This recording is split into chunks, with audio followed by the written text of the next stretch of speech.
Imagina que eres el centro del universo, que cada moneda de oro, cada gramo de plata y cada especia exótica que llega a Europa tiene que pasar obligatoriamente por tus manos. Esa era Sevilla en 1503, un monopolio geográfico que controlaba el destino de 2 continentes. Pero en 1717, el destino le dio la espalda.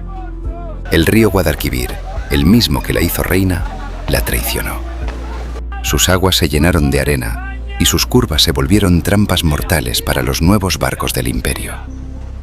En un despacho de palacio, el rey Felipe V firmó una sentencia de muerte. La casa de contratación se mudaba a Cádiz. Sevilla lo perdió todo. El dinero se fue. Los mercaderes huyeron. La población se hundió. Cualquier otra ciudad habría muerto. Sevilla decidió mutar. 30 años después, si caminabas por sus calles, no veías ruinas. Veías una fortaleza de 180 metros de largo, rodeada por un foso y torres de vigilancia. No era un castillo. Era la Real Fábrica de Tabacos, la industria más grande de España. Dentro, 10.000 mujeres, las míticas cigarreras, procesaban el tesoro que llegaba de Cuba. Criaban a sus hijos entre el humo y el sudor, creando una cultura de resistencia bajo el control absoluto de la corona. Sevilla ya no vendía el oro de América, ahora fabricaba el vicio de Europa. Mientras tanto, a la sombra de la Giralda, el siglo de las luces empezaba a brillar. Carlos III decidió que si Sevilla ya no era el puerto del imperio, sería su memoria.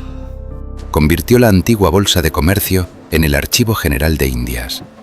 80 millones de páginas. Cada mapa trazado por un explorador, cada censo de un pueblo indígena, cada secreto de 3 siglos de conquista quedó encerrado en piedra. Sevilla dejó de ser el presente para convertirse en la historia eterna.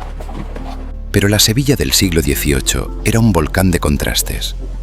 Arriba, una nobleza de apellidos de piedra que vivía en palacios ajenos al tiempo.